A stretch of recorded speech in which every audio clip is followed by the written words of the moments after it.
Mi esposa me miró a los ojos delante de todos y dijo, encontré a alguien con éxito de verdad. Yo no respondí de inmediato. Tomé un sorbo de mi vaso, la miré tranquilo y dije, qué bien por ti. Ella sonrió. Su nuevo novio sonrió. Algunos colegas alrededor sonrieron también, con esa incomodidad de quien no sabe si reírse o mirar hacia otro lado. Nadie en esa parrillada de fin de año sabía lo que yo sabía. Nadie sabía lo que estaba a punto de pasar cuando ese mismo hombre, minutos después, sacara su teléfono para buscar al nuevo CEO de la empresa y mostrarle el perfil a un colega. Pero voy a contarles todo desde el principio, porque esta historia no empieza esa noche. Empieza 2 años antes, cuando Rebeca hizo las maletas, cerró la puerta de nuestro departamento y me dijo que yo nunca iba a llegar a ningún lado. Y durante mucho tiempo, pareció que tenía razón. Yo tenía 43 años cuando ella se fue. Tenía una pequeña consultora que apenas cubría los gastos, un departamento de alquiler en un barrio tranquilo de Buenos Aires, y una idea que nadie todavía tomaba en serio. Ni mis clientes, ni mis conocidos, ni la mujer con la que había compartido casi 4 años de mi vida. Rebeca era coordinadora de operaciones en Distribuidora Centenario, una empresa mediana de logística con presencia en 4 provincias. Ganaba bien, tenía estabilidad, y llevaba años esperando que yo alcanzara algo parecido a lo que ella consideraba éxito real. Un cargo importante, un salario fijo alto, un título que sonara bien en una conversación de cena. Lo que yo tenía no sonaba bien en ninguna conversación. La consultora se llamaba MC Estrategia y en ese entonces tenía 2 clientes fijos y algunos proyectos esporádicos. Trabajaba desde casa, facturaba lo justo, y pasaba la mayor parte del tiempo desarrollando un modelo de análisis logístico que creía que podía transformar la forma en que las empresas medianas gestionaban su cadena de distribución. Rebeca lo escuchó tantas veces que dejó de escucharlo. Para ella era el discurso de un hombre que se refugiaba en proyectos imaginarios para no enfrentar que simplemente no tenía lo que hacía falta. Un martes de marzo, sin pelea grande, sin drama exagerado, me dijo que se iba. Que necesitaba a alguien que estuviera al mismo nivel que ella. Que la vida no podía seguir esperando que yo despegara. Que lo había intentado, pero que había un límite para cuánto tiempo una persona podía apostar por alguien que no apostaba por sí mismo. Me lo dijo con calma. Eso fue lo más duro. No lo dijo con rabia, no lo dijo llorando. Lo dijo con la serenidad de alguien que ya tomó la decisión hace mucho tiempo y solo está ejecutando el último paso. Recogió sus cosas en 3 días. Se fue un viernes por la tarde. Y yo me quedé en ese departamento con el silencio, con la consultora, y con la idea que nadie todavía tomaba en serio. Pasaron los meses. César, mi socio y el único que nunca dejó de creer en lo que estábamos construyendo, me llamaba cada semana. A veces para hablar de trabajo, a veces solo para hablar. Él había sido mi compañero desde los tiempos de la universidad, el tipo de persona que cuando todo el mundo dice que algo no va a funcionar, te mira y dice, sigamos. Sin discursos, sin promesas vacías. Solo constancia. Y la constancia, con el tiempo, empieza a dar forma a las cosas. El modelo logístico que yo llevaba años desarrollando empezó a tener resultados concretos. Un cliente mediano lo implementó y redujo sus costos de distribución en un 32% en 6 meses. Otro cliente lo usó para reorganizar su red de proveedores y aumentó su margen operativo de una forma que ninguno de sus directivos había logrado en 5 años de gestión tradicional. Los números hablaban solos. Y cuando los números hablan solos, las personas empiezan a escuchar. En 18 meses, MC Estrategia dejó de ser una consultora pequeña para convertirse en una empresa de tecnología aplicada a logística con 2 empleados, 3 inversores privados y contratos activos con empresas en Argentina, Chile y Colombia. La valoración inicial que le habíamos puesto al proyecto cuando nadie nos tomaba en serio era de $200.000. Para finales de ese año, habíamos cerrado una ronda de inversión de $1.400.000 y teníamos conversaciones avanzadas con fondos que querían entrar en la siguiente ronda. Y entonces llegó la oportunidad que cambió todo.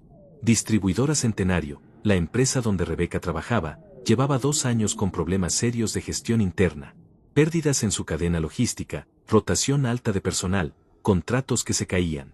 El dueño original, un hombre mayor que había fundado la empresa hacía 30 años, estaba buscando salida. Quería vender, pero quería vender bien, a alguien que entendiera el negocio y pudiera realmente transformarlo en lugar de desarmarlo. César me mandó el prospecto un lunes a las 7 de la mañana con un solo mensaje: lee esto. Lo leí. Lo analicé. Pasé 3 semanas haciendo due diligence con nuestro equipo. Y al final de esas 3 semanas, presentamos una oferta. La oferta fue aceptada. Por $2.300.000, yo me convertí en el nuevo dueño y CEO de Distribuidora Centenario. La misma empresa donde Rebeca trabajaba como coordinadora de operaciones. La misma empresa que había reservado ese salón en Palermo para la parrillada de fin de año. La misma empresa donde, esa noche de diciembre, ella iba a mirarme a los ojos delante de todos y decirme que había encontrado a alguien con éxito de verdad. Yo todavía no había anunciado el cambio de conducción de manera pública. Solo el equipo directivo lo sabía. La comunicación formal estaba programada para la primera semana de enero. César y yo habíamos llegado esa noche precisamente para hacer algunos contactos informales antes del anuncio oficial, para conocer caras, para entender mejor la cultura interna antes de presentarnos formalmente. Nadie en ese salón, salvo el equipo directivo, sabía quién era yo. Rebeca tampoco. Cuando entré al lugar y la vi del otro lado del salón, con su vestido rojo y su copa de vino y esa risa que yo conocía de memoria, pensé en quedarme lejos.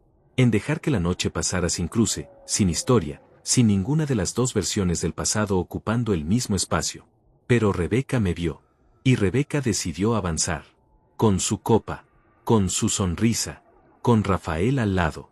Y yo la esperé quieto, con el vaso en la mano, sabiendo exactamente lo que se venía. Rafael tenía el tipo de presencia que él mismo había construido con mucho cuidado. No era natural, era arquitectura. El traje oscuro sin corbata, el reloj en la muñeca izquierda que captaba la luz cada vez que movía el brazo, la forma en que ocupaba el espacio a su alrededor como si el espacio le perteneciera por derecho. Era alto, de hombros anchos, con el cabello perfectamente ordenado y una sonrisa que llegaba siempre medio segundo después de lo necesario, como si primero calculara el efecto y luego la ejecutara. Rebeca lo miraba con esa mezcla específica de orgullo y alivio que tienen las personas cuando sienten que finalmente encontraron lo que estaban buscando. No era amor solamente. Era demostración.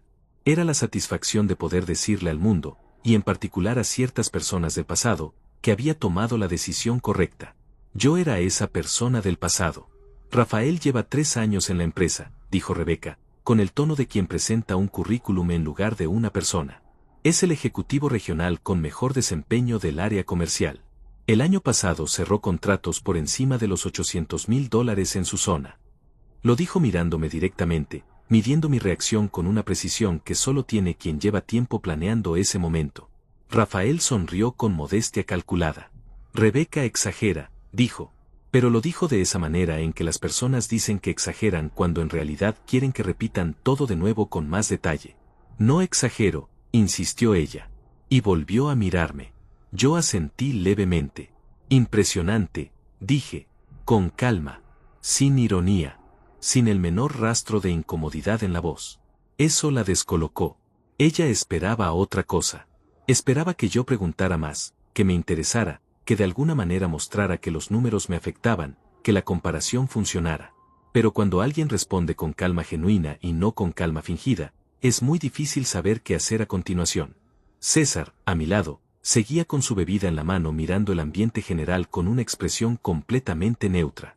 Lo conocía suficientemente bien como para saber que por dentro estaba disfrutando cada segundo de esto. Rafael decidió que era su turno. Se inclinó levemente hacia mí con esa familiaridad de los hombres que confunden confianza con invasión de espacio y dijo, ¿y vos qué haces, Miguel? Rebeca me contó que tenés una consultora, ¿verdad? Lo dijo bien, con el tono exacto de quien sabe que la respuesta no va a ser impresionante y ya está preparando la reacción condescendiente. Algo en el área de logística, respondí. Ah. Una sola sílaba. Pero esa sílaba contenía todo un universo de condescendencia elegante. Interesante. ¿Trabajás con empresas grandes o más bien con pymes? Con las que necesitan ayuda, dije. Él sonrió. Rebeca sonrió. Uno de los colegas que estaba cerca y había empezado a escuchar sin disimulo también sonrió, aunque no estaba del todo seguro de por qué. Claro, claro, dijo Rafael. El mercado de consultoría para pymes es bastante competitivo, ¿no? Mucha gente ofreciendo más o menos lo mismo. Debe ser difícil diferenciarse. Lo dijo con el tono de quien está dando un consejo genuino, pero el contenido era otra cosa completamente. Era una reducción. Era tomar lo que yo hacía, envolverlo en algo pequeño y devolverlo con una sonrisa. A veces, respondí. Silencio breve. Rebeca lo aprovechó. Miguel siempre fue muy constante, dijo. Y eligió esa palabra con mucho cuidado. Constante. No brillante, no ambicioso, no exitoso. Constante. Como quien describe a alguien que aparece todos los días pero nunca llega a ningún lado. Eso se valora, agregó, con una sonrisa que era casi maternal. Como si me estuviera dando una palmada en la cabeza. Yo la miré un momento. Gracias, dije. Nada más. Ella esperó. Él esperó. El colega de al lado esperó. Y yo simplemente no continué. Tomé un sorbo de mi agua, miré hacia la parrilla donde los mozos estaban acomodando las bandejas de carne, y dejé que el silencio ocupara el espacio que ellos querían llenar con mi incomodidad. Fue César quien suavizó el momento, no porque necesitara hacerlo, sino porque le pareció divertido estirar la conversación un poco más. ¿Hace cuánto están juntos?, preguntó, dirigiéndose a Rebeca con una sonrisa genuina y despreocupada. Casi un año, respondió ella, y en su voz había un orgullo que no intentaba disimular. Qué bien, dijo César. Y lo dijo con tanta naturalidad que era imposible saber si era sincero o no. Eso también era un arte. Rafael aprovechó la apertura para hablar de sí mismo, que era claramente lo que más le gustaba hacer. Contó que había entrado distribuidora Centenario 4 años atrás como vendedor senior y que en menos de 18 meses había escalado al puesto regional. Que su zona había crecido un 40% bajo su gestión. Que tenía conversaciones avanzadas con la dirección para asumir un rol nacional a partir del año siguiente. Que había hecho un posgrado en administración de empresas en una universidad privada de prestigio. Que tenía contactos en el sector que le abrían puertas que a otros les tomaban años abrir. Lo contó todo con esa fluidez de quien lo ha repetido muchas veces y sabe exactamente en qué momentos hacer pausa para que el impacto sea mayor. Era bueno en eso. Había que reconocerlo. Yo lo escuché. Asentí en los momentos correctos. No pregunté nada que pudiera interpretarse como interés genuino ni como provocación.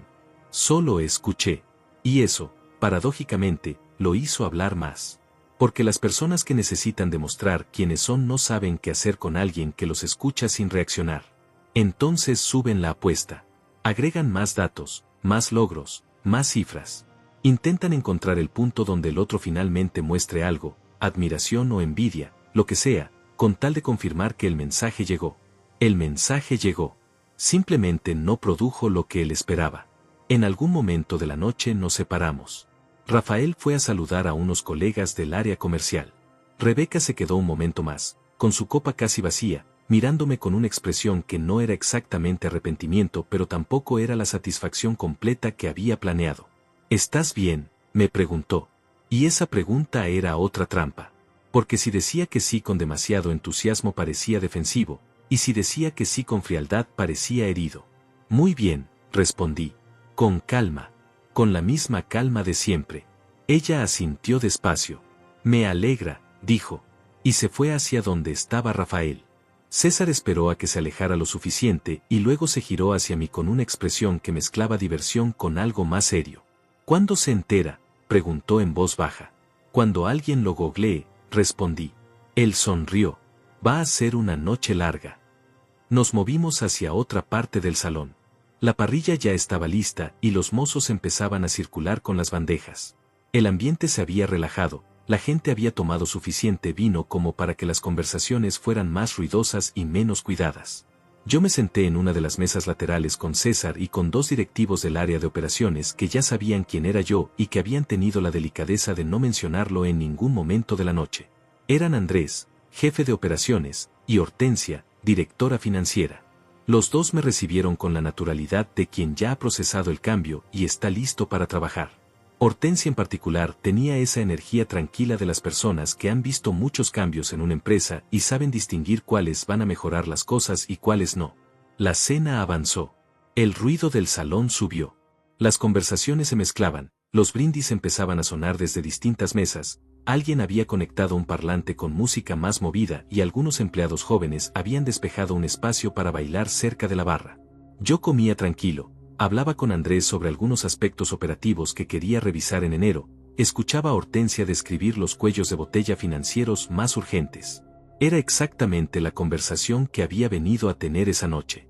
Informal, sin agenda oficial, sin PowerPoints, solo información real dicha por personas que conocían la empresa por dentro. Y entonces escuché la voz de Rafael. No porque estuviera cerca, sino porque Rafael tenía el tipo de voz que sube cuando quiere que le escuchen, y en ese momento quería que lo escucharan. Estaba a 2 mesas de distancia, con un grupo de colegas del área comercial, y tenía el teléfono en la mano.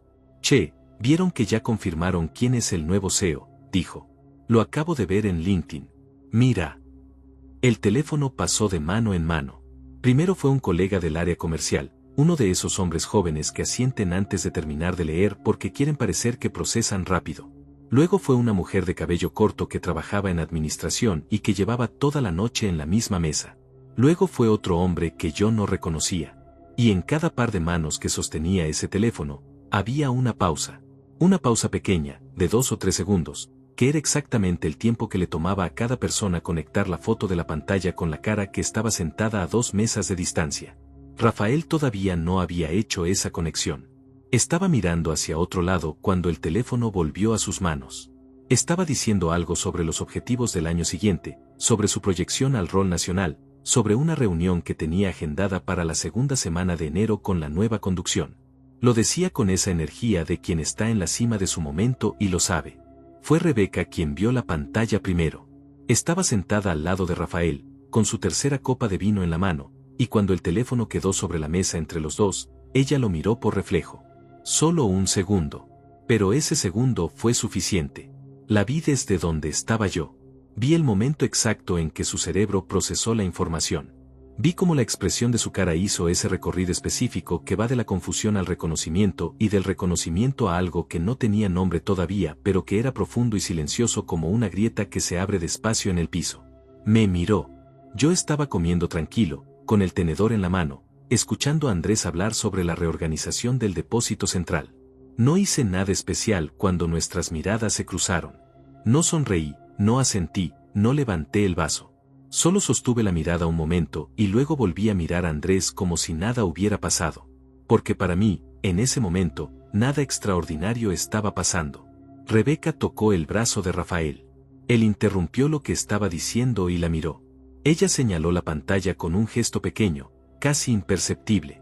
Rafael bajó la vista. La pausa que siguió fue diferente a las otras. Fue más larga. Fue de esas pausas que tienen peso propio, que ocupan el aire de una manera distinta. Luego Rafael levantó la vista y me buscó entre las mesas. Cuando me encontró, se quedó quieto. Yo lo miré con la misma calma con la que había mirado todo esa noche. Sin triunfo, sin satisfacción visible, sin ninguna de las expresiones que él probablemente esperaba encontrar. Solo calma. La calma de alguien que lleva meses sabiendo lo que otros acaban de descubrir en los últimos 30 segundos. César, que había estado siguiendo la escena con visión periférica mientras conversaba con Hortensia, se giró levemente hacia mí y en voz muy baja dijo una sola palabra: ya. Asentí. Lo que pasó en los siguientes minutos fue interesante de observar. Rafael no se levantó de inmediato. No vino directo hacia mí con una pregunta o una disculpa o cualquiera de las reacciones que uno podría esperar. Primero procesó. Lo vi en su cara, en la forma en que miraba la pantalla, luego me miraba a mí, luego miraba a Rebeca, luego volvía a la pantalla. Estaba reorganizando toda la noche en su cabeza. Estaba volviendo a pasar cada comentario, cada sonrisa condescendiente, cada palabra elegida para reducir lo que yo hacía, y estaba viendo todo eso con información nueva. Era un hombre inteligente. Eso había que reconocerlo también. Rebeca, en cambio, reaccionó diferente. Rebeca no procesó hacia adentro. Rebeca se puso rígida. La vi en la forma en que apoyó la copa sobre la mesa con demasiado cuidado, en la forma en que sus hombros subieron levemente, en la forma en que su mandíbula se tensó. Ella no estaba reorganizando la noche. Ella estaba tratando de encontrar una salida. Una narrativa. Una forma de que lo que acababa de descubrir no significara lo que claramente significaba. Fue Rafael quien se levantó primero. Caminó hacia nuestra mesa con pasos medidos, con esa compostura de quien sabe que cometió un error pero no va a mostrar que lo sabe hasta tener más información. Se detuvo a mi lado, extendió la mano y dijo: Miguel, perdón, creo que no me presenté correctamente antes. Yo le estreché la mano. No hay problema, dije. Acabo de ver en LinkedIn. Hizo una pausa. ¿Sos el nuevo CEO de Centenario? Sí, respondí. Sin drama. Sin pausa teatral. Solo la confirmación directa de un hecho. El silencio que siguió fue de los que se sienten en el pecho. Andrés y Hortensia, que habían seguido la conversación sin intervenir, miraban sus platos con una discreción que era casi perfecta. César miraba hacia la parrilla con una expresión completamente neutral que yo conocía muy bien y que significaba que estaba usando toda su concentración para no sonreír. Rafael recuperó la compostura con bastante rapidez. Hay que reconocerle eso. Qué bueno conocerte formalmente entonces, dijo. Tengo muchas ganas de hablar sobre los planes para el área comercial. Creo que hay un potencial enorme que todavía no se ha explotado del todo. Seguro, dije. En enero organizamos las reuniones de equipo. Perfecto. Asintió. Sonrió. Una sonrisa diferente a todas las del principio de la noche.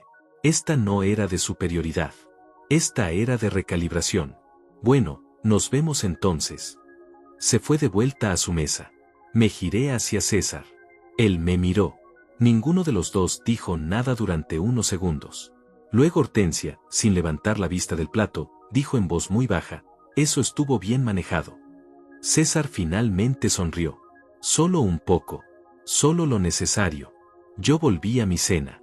Lo que me interesaba observar ahora era a Rebeca. Porque Rafael había procesado la situación con la lógica de un ejecutivo que entiende que acaba de quedar en una posición incómoda frente a su nuevo jefe indirecto y necesita corregir el rumbo. Eso era manejable. Eso era predecible. Rafael iba a ser profesional porque le convenía serlo. Rebeca era diferente. Rebeca no tenía esa ecuanimidad. Rebeca había construido toda una narrativa sobre quién era yo y quién era ella, sobre quién había tomado la decisión correcta y quién se había quedado atrás. Esa narrativa no era solo una historia que le contaba a otros. Era una historia que se contaba a sí misma. Y cuando una historia que uno se cuenta a sí mismo se rompe en público, la reacción no es racional. Es visceral. La observé desde lejos durante los siguientes 20 minutos. Vi que hablaba poco. Vi que tomaba su copa con más frecuencia de lo habitual. Vi que en un momento Rafael le dijo algo en voz baja y ella respondió con un movimiento de cabeza cortante, de esos que no admiten continuación. Vi que una colega se acercó a su mesa y que Rebeca sonrió, pero que la sonrisa no llegaba a los ojos. Era el final de la noche más largo que ella había tenido en mucho tiempo. Cerca de las 11, cuando el evento empezaba a desinflarse y la gente comenzaba a despedirse, Rebeca se levantó sola y caminó hacia la barra. Se apoyó en el mostrador con su copa y miró hacia ningún lado en particular con esa expresión de quien necesita 2 minutos sin que nadie le hable. César me miró. Yo negué con la cabeza levemente. No era el momento de acercarme. No había nada que necesitara decirse esa noche. Todo lo que tenía que decirse ya había sido dicho sin palabras, con información y con silencio, que son las dos formas más contundentes de comunicación que existen. Me despedí de Andrés y de Hortensia. Estreché manos, intercambié algunos comentarios sobre la primera semana de enero, confirmé horarios.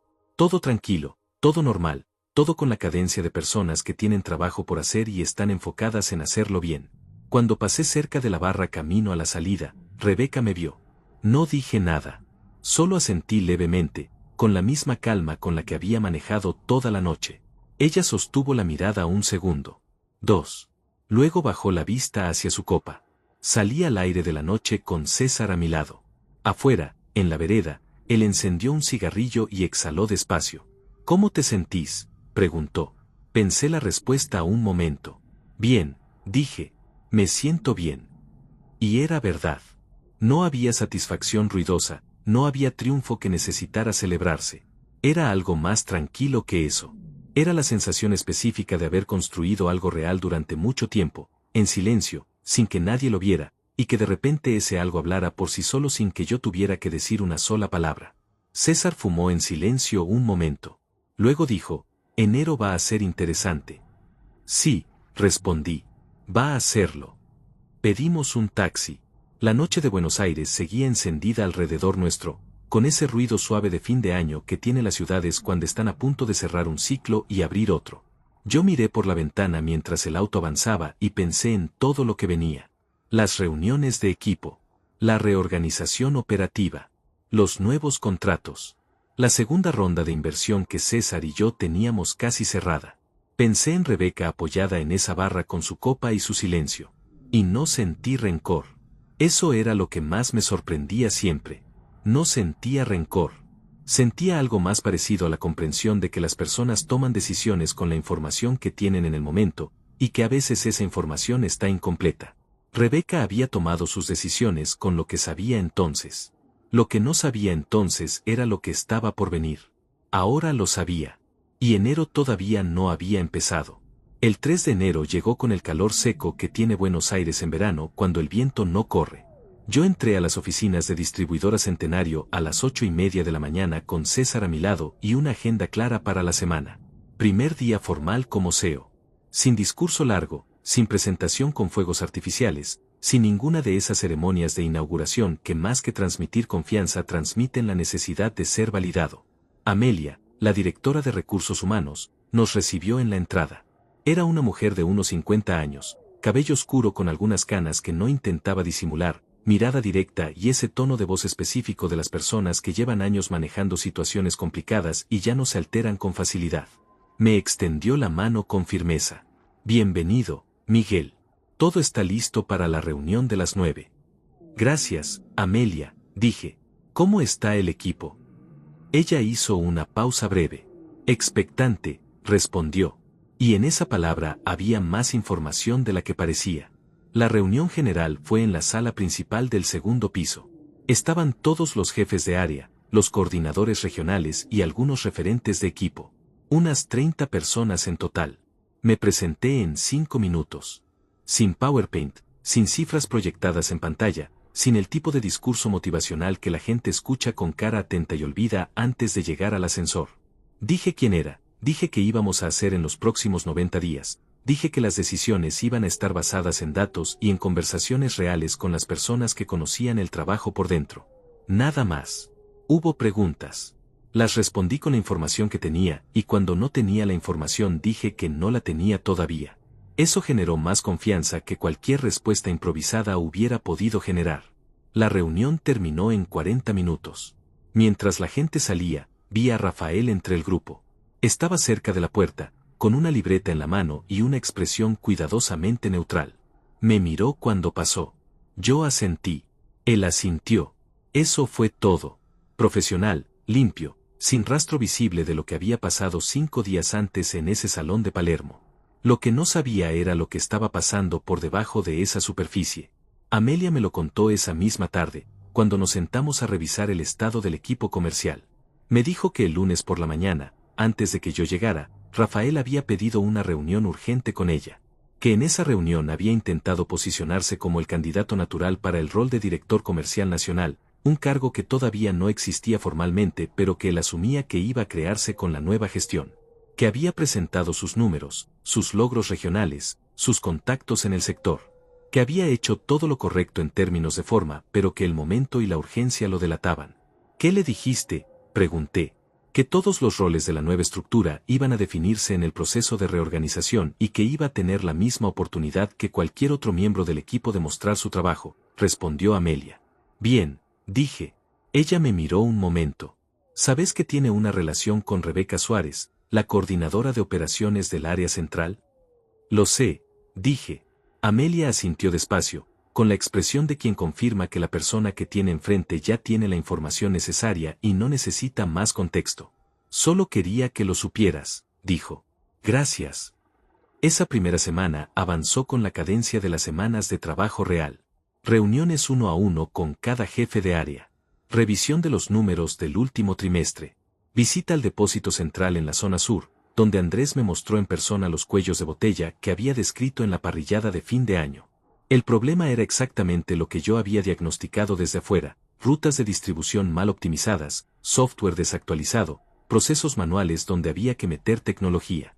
Era, paradójicamente, exactamente el tipo de problema que MC Estrategia llevaba años resolviendo para otras empresas.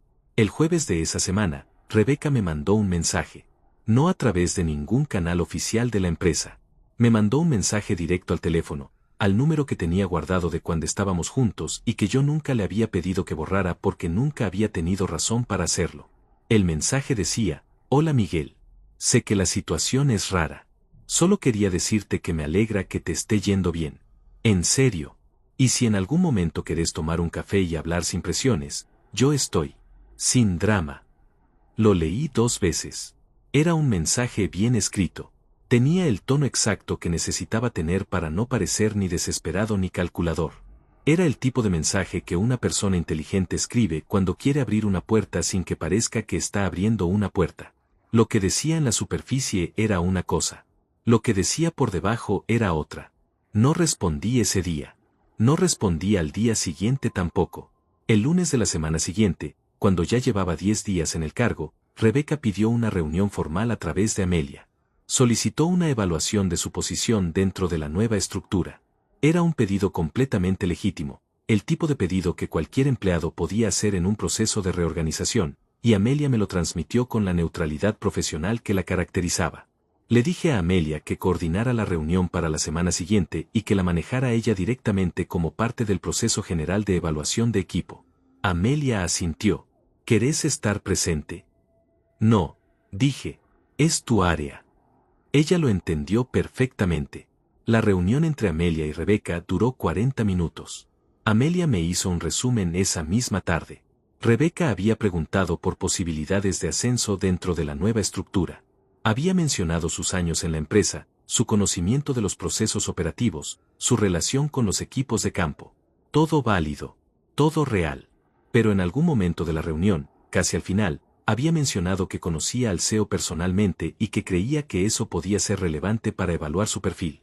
Amelia le había respondido que las evaluaciones de la nueva gestión se basaban exclusivamente en desempeño y en alineación con los objetivos del nuevo plan estratégico. Rebeca no había dicho nada más después de eso. Cuando Amelia me contó ese detalle, lo registré sin hacer comentarios. Pero lo registré, porque hay una diferencia enorme entre una persona que busca crecer dentro de una empresa por sus propios méritos y una persona que empieza a usar el nombre de otra persona como moneda de cambio. Esa diferencia no siempre es visible en el primer intento, pero siempre se vuelve visible con el tiempo. César me llamó esa noche. Le conté lo que había pasado con Rebeca en términos generales. Él escuchó sin interrumpir y cuando terminé dijo, ¿cuánto tiempo le das antes de que escale? Pensé un momento. 2 semanas, dije. Yo digo 1, respondió él. Ninguno de los dos apostaba con malicia. Era simplemente el reconocimiento de un patrón que los dos habíamos visto antes en distintos contextos. Las personas que no obtienen lo que quieren a través de canales directos no suelen quedarse quietas. Buscan otro ángulo. Siempre hay otro ángulo. Lo que yo no sabía todavía era cuál iba a ser el ángulo de Rebeca. Lo que sí sabía era que cualquiera que fuera, no iba a cambiar nada de lo que ya estaba construido. Porque lo que está construido sobre trabajo real y decisiones concretas no se derrumba con conversaciones, con mensajes, con reuniones o con ninguna de las maniobras que las personas usan cuando sienten que el terreno se les está escapando de las manos. Esa noche cerré la computadora tarde, cerca de las 11. La oficina estaba vacía y en silencio. Desde la ventana del piso 4 se veían las luces de la avenida y el movimiento tranquilo de un martes de verano en Buenos Aires. Pensé en todo lo que faltaba por hacer. En los procesos que había que rediseñar, en los contratos que había que renegociar, en el equipo que había que consolidar. Era mucho trabajo. Era exactamente el tipo de trabajo que me gustaba hacer. Me puse el saco, apagué la luz y salí. Enero recién empezaba. César tenía razón. Fue una semana, no 2. El miércoles de la segunda semana de enero, Amelia golpeó la puerta de mi oficina a las 10 de la mañana con una expresión que yo ya empezaba a reconocer. Era la expresión de alguien que tiene información que no pidió tener y que ahora tiene que transmitirla de manera profesional sin que parezca que está disfrutando ni que está incómoda. Era una expresión de equilibrio muy específico. Se sentó frente a mí y puso el teléfono sobre el escritorio con la pantalla hacia arriba. Era una captura de pantalla de una publicación en LinkedIn. La había hecho Rebeca. La publicación tenía 2 días y decía, más o menos, lo siguiente, que estaba en un proceso de búsqueda activa de nuevas oportunidades, que llevaba años en el área de operaciones logísticas y que tenía experiencia sólida en gestión de equipos y procesos de distribución. Hasta ahí, todo normal. Cualquier persona puede buscar trabajo. Eso no era lo que Amelia había venido a mostrarme. Lo que Amelia había venido a mostrarme estaba en los comentarios. En uno de los comentarios, Rebeca había respondido a alguien que le preguntaba por qué buscaba cambios si llevaba años en la misma empresa. Y ella había escrito, con todas las letras, Los cambios de conducción a veces traen situaciones personales complicadas. No siempre es fácil trabajar cerca de alguien con quien tenés historia. Prefiero ser profesional y buscar otro ambiente. El comentario tenía 47 likes. Lo leí 2 veces. Luego lo leí una tercera vez para asegurarme de que estaba leyendo exactamente lo que creía que estaba leyendo. Era inteligente. Había que reconocerlo. No decía nada explícito. No mencionaba nombres. No hacía ninguna acusación directa. Pero insinuaba exactamente lo suficiente como para que cualquier persona que lo leyera pudiera construir la narrativa que quisiera. Situaciones personales complicadas. Historia. Ambiente. Todo cuidadosamente vago, todo cuidadosamente cargado. Levanté la vista hacia Amelia. ¿Cuántas personas de la empresa lo vieron? Las que tienen LinkedIn, respondió. Que son bastantes. Asentí despacio. ¿Querés que haga algo?, preguntó ella. Pensé un momento. No, dije. Por ahora no. Amelia recogió el teléfono y se levantó. Antes de salir se detuvo en la puerta. Miguel, solo para que lo sepas. El equipo directivo está completamente alineado con la nueva gestión. Lo que pueda circular en redes no cambia eso. Lo sé, dije. Gracias, Amelia. Cuando se fue, me quedé un momento mirando el escritorio. Llamé a César. Le conté lo del comentario.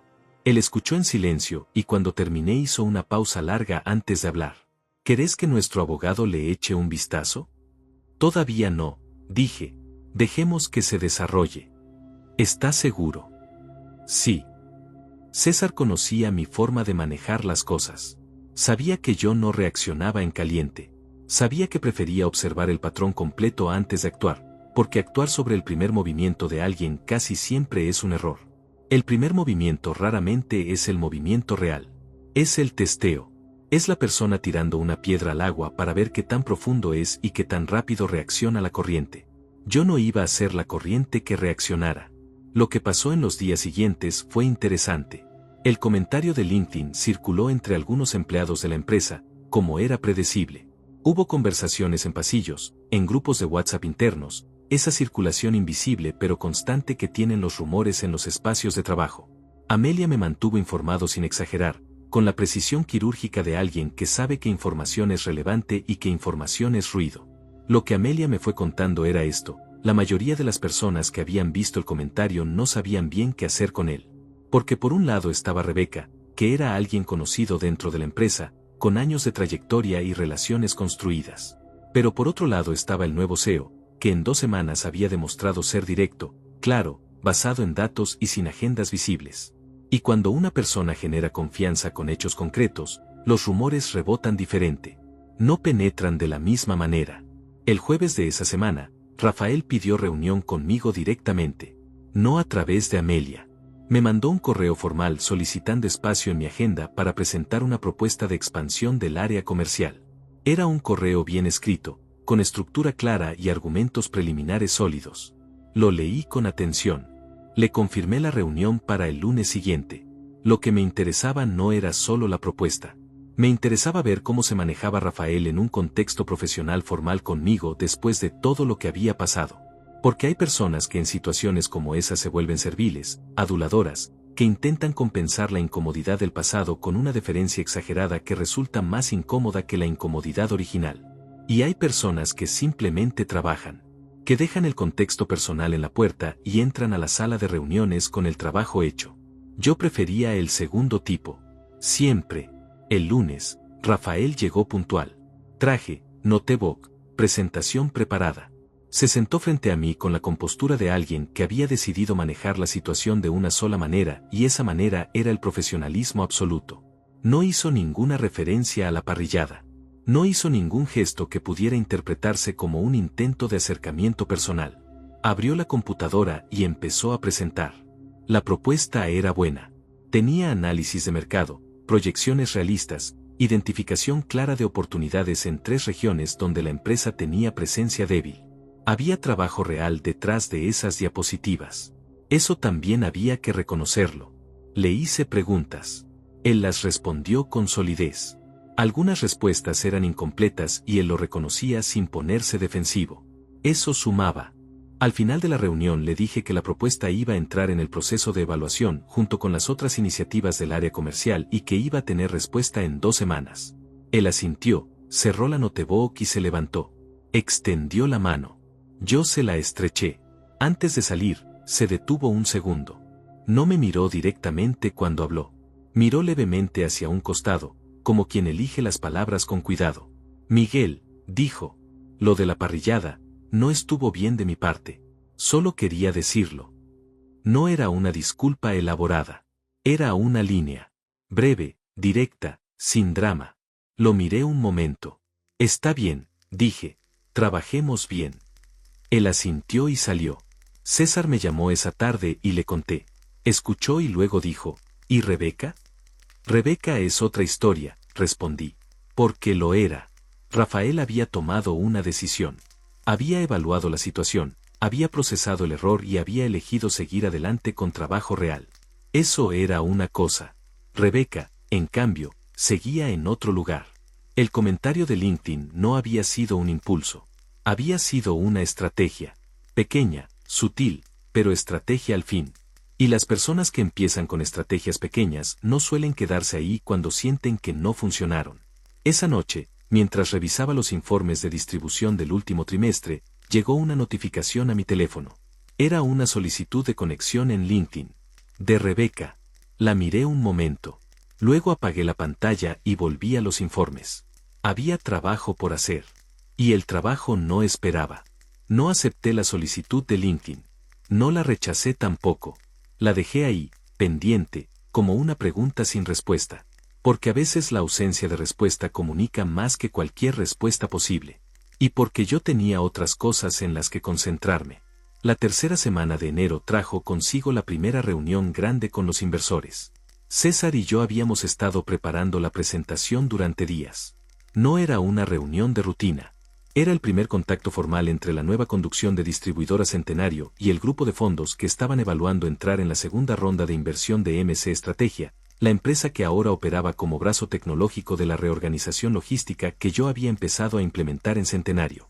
Eran 2 mundos que se estaban fusionando de manera orgánica, y esa fusión tenía un valor que los números empezaban a reflejar con claridad. La reunión fue en las oficinas de uno de los fondos, en un piso 17 con vista a la ciudad. 4 personas del lado de ellos, César y yo del nuestro. 3 horas de conversación. Números, proyecciones, preguntas difíciles respondidas con honestidad, incluyendo las que señalaban riesgos reales que nosotros mismos habíamos identificado. Cuando uno nombra sus propios riesgos antes de que el otro los encuentre, cambia completamente la dinámica de la confianza. Al final de las 3 horas, el socio principal del fondo se recostó levemente en su silla y dijo, nos interesa seguir. La semana que viene les mandamos la propuesta formal. César y yo salimos al ascensor sin decir nada. Cuando las puertas se cerraron, él exhaló despacio y dijo, ahí está. Ahí está, repetí. Era una ronda que podía llegar a los $2.800.000 si todo cerraba bien. Eso cambiaría la escala de lo que podíamos hacer en los próximos 18 meses de manera significativa. Esa noche, cuando llegué al departamento, tenía 3 mensajes sin leer. Uno era de Andrés, con un resumen del relevamiento del depósito central que le había pedido. Uno era de Hortensia, con una actualización sobre los contratos de distribución que estábamos renegociando con 2 proveedores clave. Y el tercero era de un número que no tenía agendado pero que reconocí de inmediato. Era la madre de Rebeca. El mensaje decía, Miguel, soy Noemí. Sé que no tenemos mucho contacto desde que terminaron, pero Rebeca está pasando un momento difícil y me gustaría que pudieras hablar con ella. Sé que vos siempre fuiste una buena persona. Gracias. Lo leí 2 veces. Noemí era una mujer a la que yo había querido genuinamente durante los 4 años que estuve con Rebeca. Era directa, trabajadora, con ese sentido práctico de las personas que han resuelto sus propios problemas sin ayuda de nadie y no entienden por qué otros no pueden hacer lo mismo. Siempre me había tratado bien. Siempre había sido justa conmigo incluso cuando las cosas entre Rebeca y yo se habían puesto difíciles. Pero ese mensaje no era solo de Noemí. Ese mensaje era de Noemí escribiendo lo que Rebeca necesitaba que alguien escribiera, pero que ella misma no podía escribir sin perder la posición que había intentado mantener. Era una intermediaria. Consciente o no, era una intermediaria. No respondí esa noche. Al día siguiente, en la oficina, Amelia golpeó mi puerta de nuevo. Esta vez la expresión era diferente. Era más seria. Se sentó y me dijo que había recibido una llamada de una empresa de logística competidora, Transportes Milenio, que operaba en algunas de las mismas regiones que Centenario. La persona que había llamado era del área de recursos humanos de esa empresa y quería verificar referencias laborales de una candidata que había aplicado a un puesto de coordinación regional.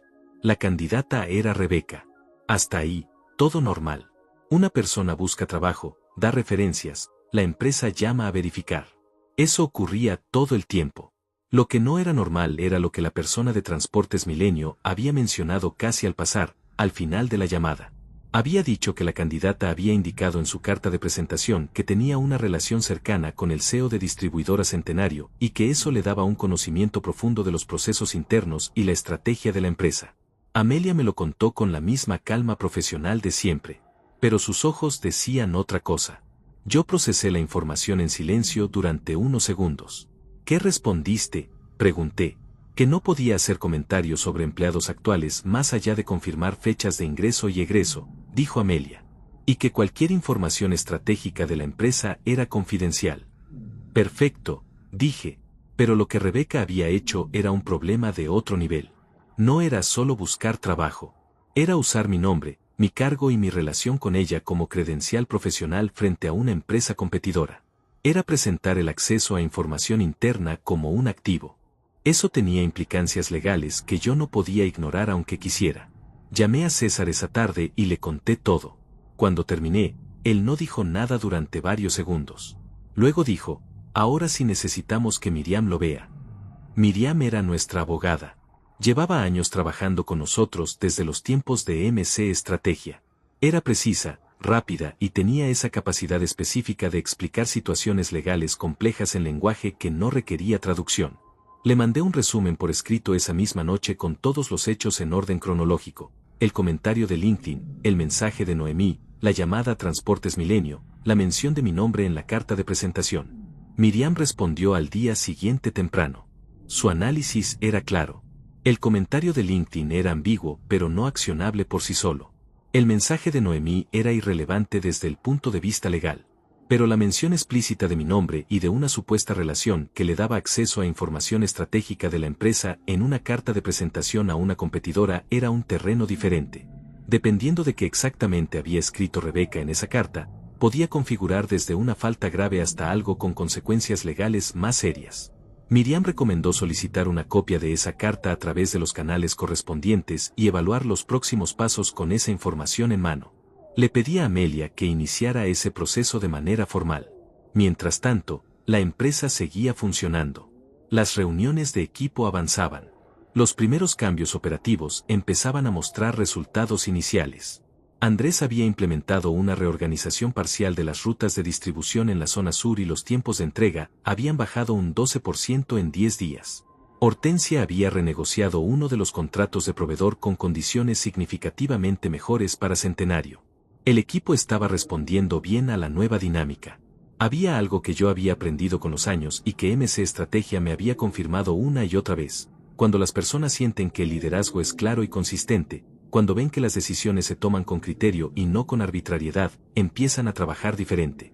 No porque los obliguen, sino porque quieren. Eso estaba pasando en Centenario.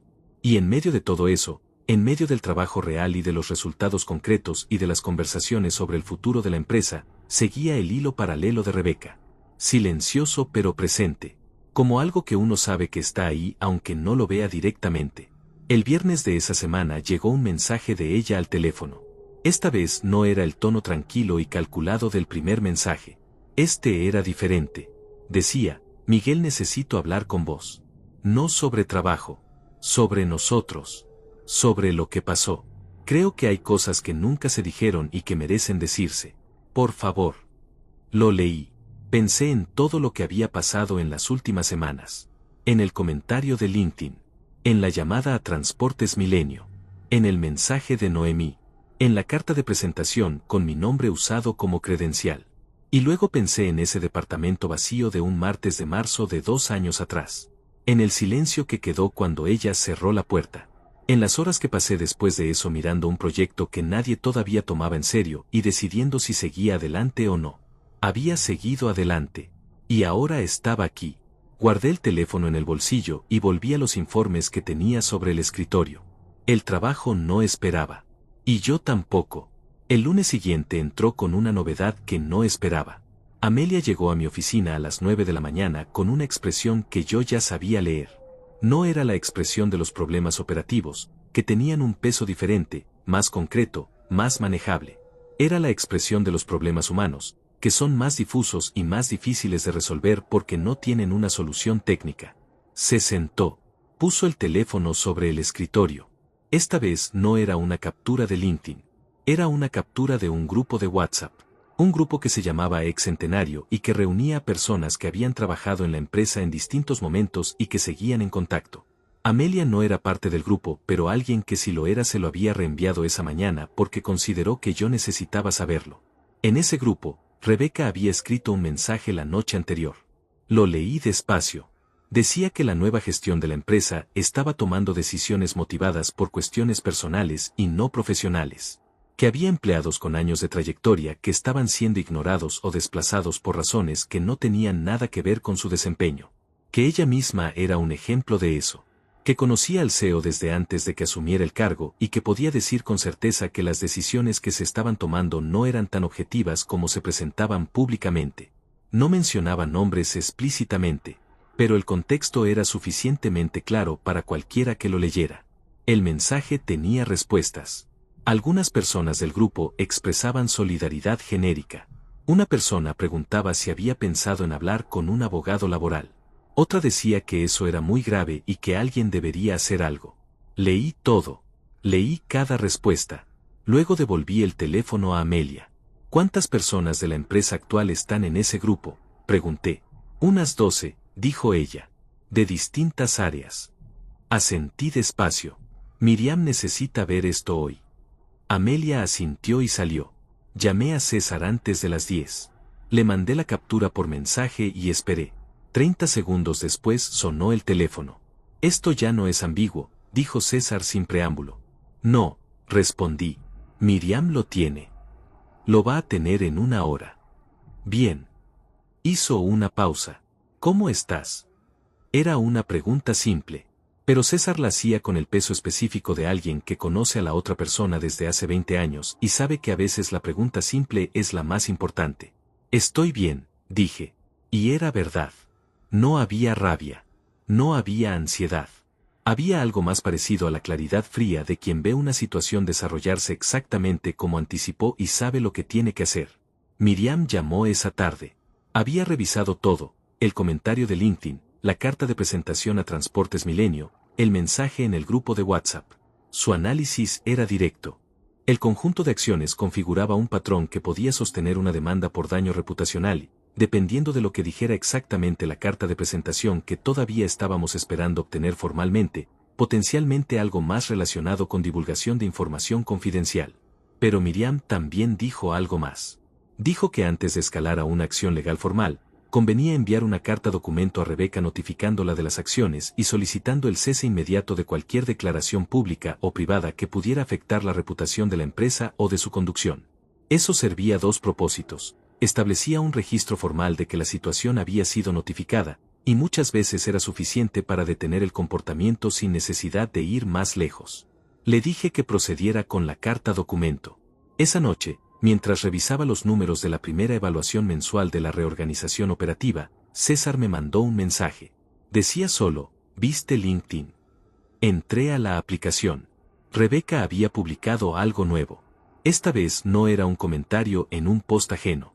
Era una publicación propia, larga, que empezaba hablando de la importancia de los ambientes laborales saludables y de cómo los vínculos personales dentro de las organizaciones podían volverse tóxicos cuando había desequilibrios de poder.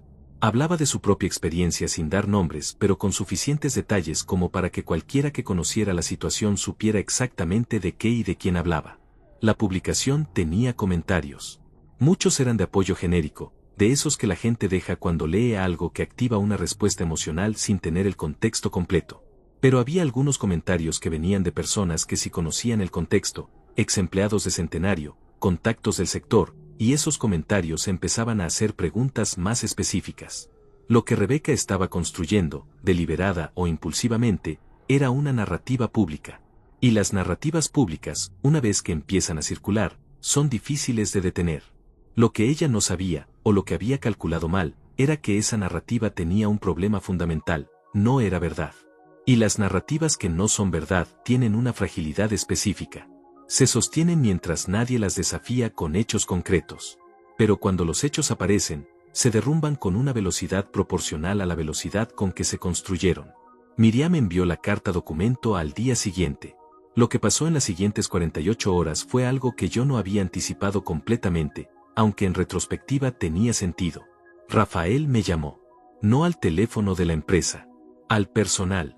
Lo que significaba que tenía ese número desde antes. Probablemente se lo había pedido a Rebeca en algún momento. Atendí. Miguel, dijo. Su voz tenía una tensión que no había estado en la reunión del lunes anterior. Necesito hablar con vos. Sobre Rebeca. Sobre lo que está pasando. Te escucho, dije. Hubo una pausa. Luego dijo, no estoy de acuerdo con lo que está haciendo. Quiero que lo sepas. Lo hablé con ella y no llegamos a ningún lado. Pero yo no tengo nada que ver con esas publicaciones ni con lo que le dijo a esa empresa competidora. Nada. Lo escuché sin interrumpir. Entiendo, dije cuando terminó. ¿Eso afecta mi posición en la empresa?, preguntó. Directo. Sin rodeos. Eso lo respetaba. Tu posición en la empresa depende de tu trabajo, respondí. Lo que haga Rebeca es responsabilidad de Rebeca. Silencio breve. Luego, gracias. Rafael, agregué antes de que cortara. La propuesta comercial que presentaste la semana pasada. Vamos a incorporar 2 de los 3 ejes que propusiste en el plan del primer trimestre. Te manda los detalles Amelia esta semana. Otra pausa. Más larga esta vez. Bien, dijo. Gracias. Cortó. César, cuando le conté, dijo, interesante. Sí, respondí. Creo que la relación entre ellos está más complicada de lo que parece. ¿Te sorprende? Pensé un momento. No, dije. No me sorprende. Porque había algo que yo había entendido desde la parrillada de fin de año, desde el momento en que vi a Rebeca presentar a Rafael con el tono de quien muestra un trofeo. Las relaciones que se construyen sobre la necesidad de demostrarle algo a alguien del pasado tienen una fragilidad inherente. Funcionan mientras la demostración funciona. Pero cuando la demostración se complica, cuando el contexto cambia y la narrativa se rompe, lo que queda debajo no siempre es suficiente para sostener lo que se construyó encima. Rafael lo estaba viendo. Y había tomado una decisión. La carta documento llegó a Rebeca ese mismo día. Lo que pasara después dependía de ella. La carta documento produjo silencio. No de inmediato. Las primeras horas después de que Rebeca la recibió fueron de actividad visible. Amelia me informó que Rebeca había pedido salir antes del horario laboral ese día con una excusa de salud. Que había estado en su escritorio durante la mañana con el teléfono en la mano más tiempo de lo habitual. Que 2 colegas cercanas a ella habían tenido conversaciones cortas y en voz baja que habían terminado con expresiones serias. El grupo de WhatsApp de exempleados también tuvo movimiento.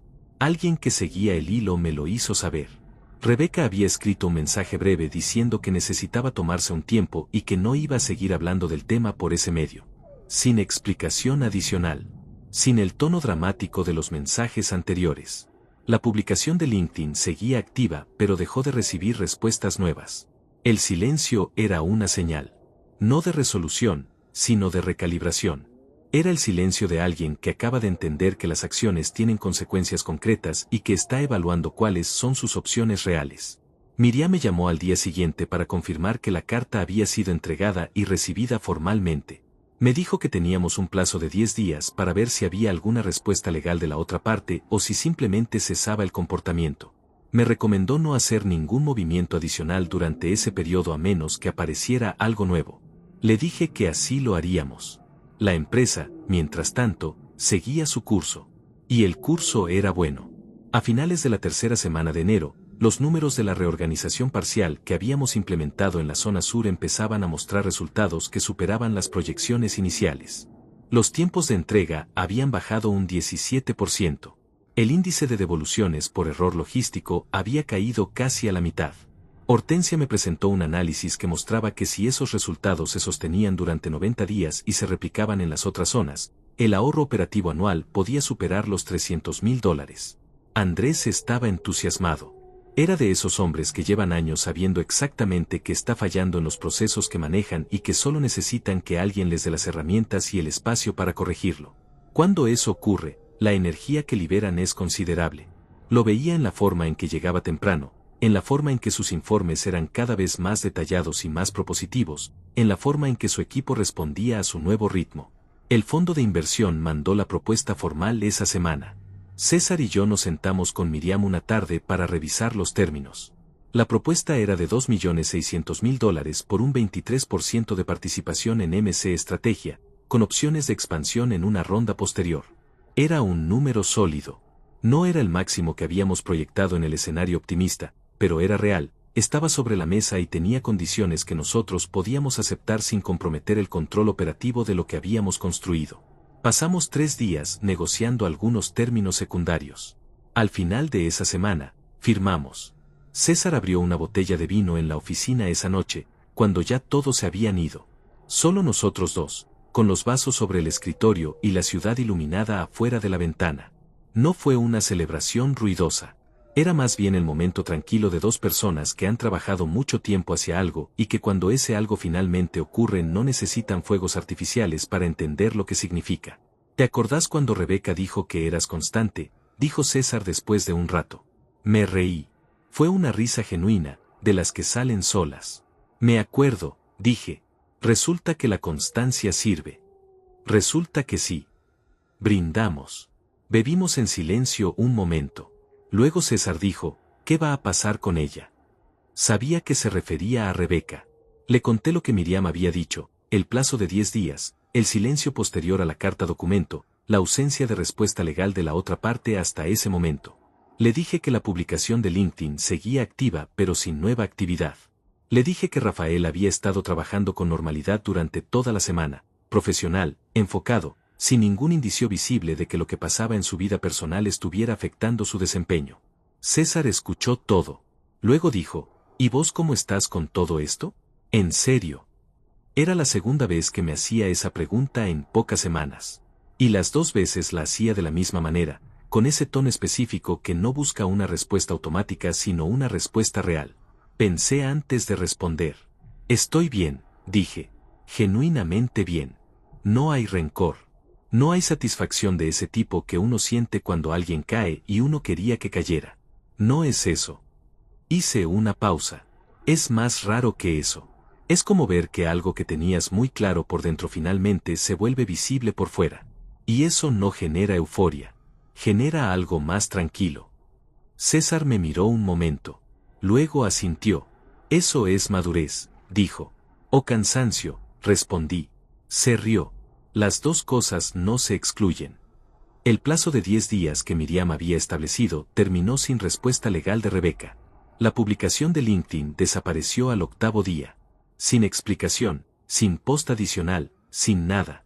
Simplemente dejó de estar. El grupo de WhatsApp de exempleados también se había calmado completamente. Amelia me informó que Rebeca había pedido una reunión con recursos humanos para explorar la posibilidad de una desvinculación voluntaria con acuerdo. Amelia me lo comunicó con su habitual precisión. ¿Cómo querés que lo manejemos? Con los mismos términos que cualquier otra desvinculación voluntaria dentro del proceso de reorganización, respondí. Nada especial en ningún sentido. Ella asintió. Entendido. El acuerdo se cerró esa misma semana. Rebeca se desvincularía de Distribuidora Centenario a finales de febrero, con una liquidación estándar y sin ninguna cláusula adicional de ningún tipo. Era una salida limpia. Para todos. Lo que pasó después lo supe por terceros, como suelen saberse estas cosas. Rafael y Rebeca terminaron la relación a mediados de febrero. No hubo drama público, o si lo hubo no llegó a mis oídos de manera directa. Lo que sí llegó fue un comentario de Andrés, dicho al pasar en una conversación sobre otra cosa completamente, que mencionó que Rafael andaba solo en el estacionamiento por las mañanas y que parecía más concentrado que antes, de ese modo que tienen las personas cuando han simplificado su vida y el espacio mental liberado se convierte en energía de trabajo. No pregunté más detalles. No era mi área. Lo que sí era mi área era lo que estaba construyendo.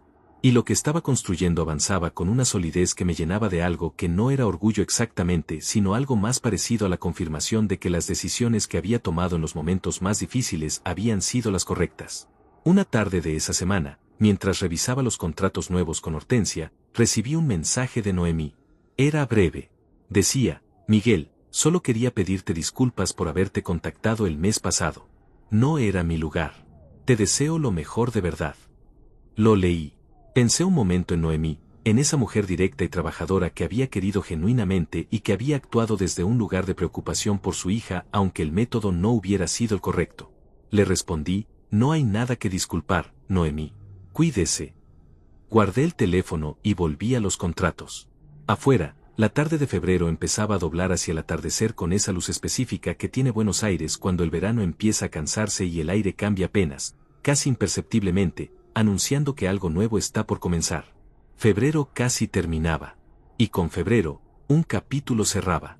Marzo llegó con viento del sur y las oficinas de distribuidora Centenario olían diferente. No es una metáfora. Es literal.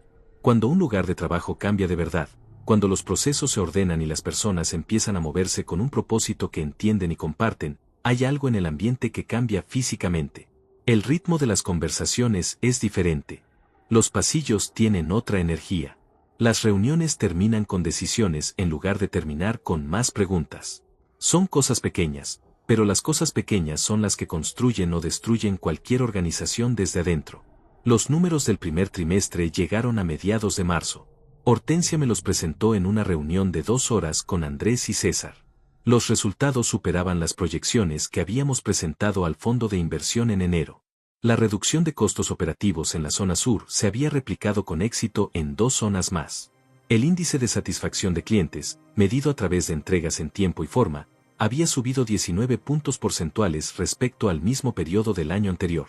Y los contratos nuevos que el área comercial había cerrado bajo la nueva estructura representaban un incremento del 28% en la facturación proyectada para el segundo trimestre. Rafael había liderado 3 de esos cierres. Lo había hecho bien. Con trabajo real, con foco, con esa energía que tienen las personas cuando han decidido que lo único que controlan es su propio desempeño y se concentran en eso con toda la atención que antes gastaban en otras cosas. No habíamos vuelto a tener ninguna conversación personal desde aquella llamada de enero. No era necesaria. El trabajo hablaba con suficiente claridad. Amelia me presentó también los resultados del proceso de reorganización de equipos. De los 32 cargos que habían sido evaluados en el proceso formal, 29 habían sido confirmados con nuevas descripciones de rol alineadas al plan estratégico. 2 habían sido reconvertidos en posiciones diferentes con acuerdo de las personas involucradas. Y 1 había resultado en desvinculación voluntaria. Ese 1 era Rebeca. Su nombre apareció en el informe como un dato administrativo más, con fechas y términos de acuerdo.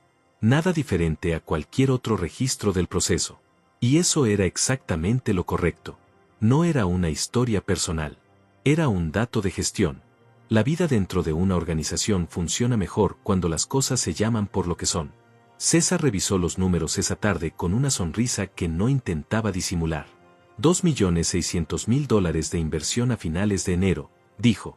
3 meses después, los resultados ya justifican el doble de esa cifra en valoración. Todavía falta mucho, dije. Sí, respondió. Pero el rumbo está claro. El rumbo estaba claro. Eso era lo que más importaba. No los números de un trimestre, que podían subir o bajar según decenas de variables que nadie controla del todo, sino la dirección. La certeza de que lo que se estaba construyendo tenía fundamentos reales, procesos sólidos, personas que entendían hacia dónde iban y por qué. Eso no se construye en 3 meses. Eso se construye en años de trabajo silencioso que nadie ve hasta que de repente los resultados lo hacen visible. Una tarde de esa semana, Andrés golpeó la puerta de mi oficina con un café en la mano y una expresión relajada de quien no viene a traer problemas sino simplemente a conversar. Se sentó, cruzó las piernas y me dijo: ¿puedo preguntarte algo personal? Adelante, dije. La noche de la parrillada de fin de año. Hizo una pausa breve. Yo estaba en esa mesa cuando pasó lo de Rafael con el teléfono. Lo vi todo. Y lo que más me llamó la atención no fue la cara de él cuando te reconoció. Fue la tuya. No cambiaste nada. ni una expresión, como si ya supieras exactamente lo que iba a pasar. Lo miré un momento. Sabía que en algún momento iba a pasar, dije. No sabía exactamente cuándo. Andrés asintió despacio. ¿Y no sentiste nada? Pensé la respuesta con cuidado porque me la merecía. Sentí algo, dije, pero no era lo que la gente esperaría que sintiera. No era satisfacción de ese tipo que te hace querer restregar algo en la cara de alguien. Era más parecido a la confirmación de que el trabajo que había hecho en silencio durante mucho tiempo era real, que no había sido en vano. Eso genera algo más tranquilo que la satisfacción. Genera una especie de paz. Andrés me miró con una expresión pensativa. Luego dijo, eso es lo que diferencia a las personas que construyen de las personas que solo quieren ganar. No respondí, pero me quedé con esa frase, porque era exactamente eso.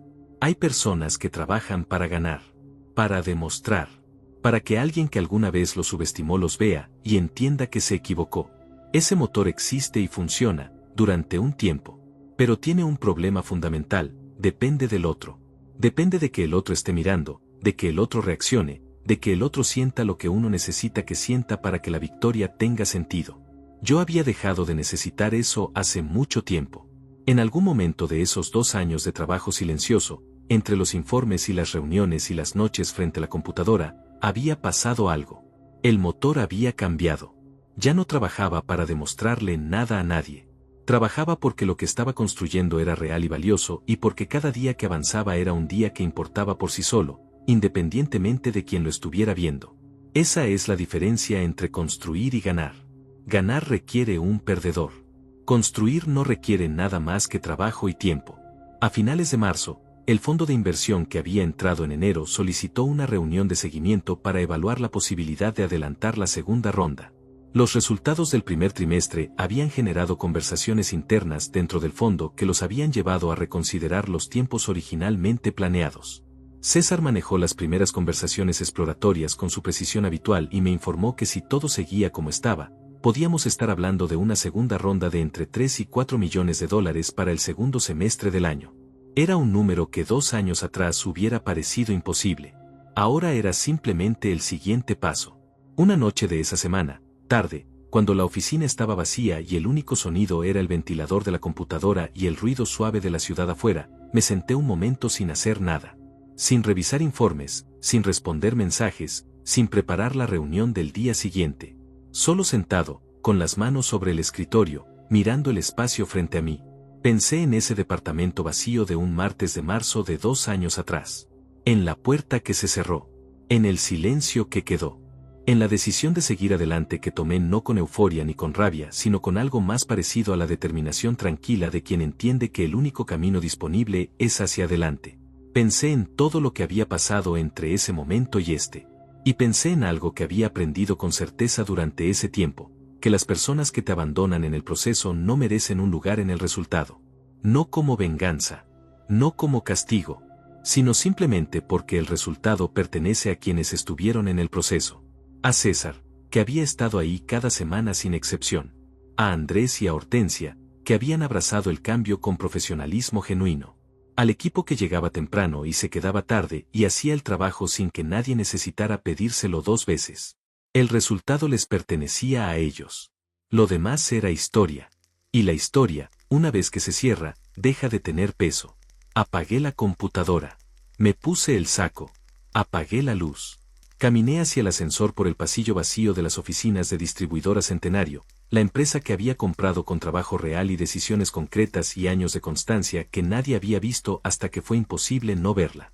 Afuera, Buenos Aires respiraba con ese ritmo lento y continuo que tienen las ciudades grandes cuando la noche avanza y el ruido baja y queda solo el sonido esencial de las cosas que siguen funcionando aunque nadie las esté mirando. Caminé una cuadra sin apuro. El teléfono no sonó. No había nada urgente. No había ninguna crisis esperando respuesta. Solo la noche, y el trabajo bien hecho, y el día siguiente por delante. A veces eso es todo lo que hace falta. Y a veces eso es exactamente suficiente.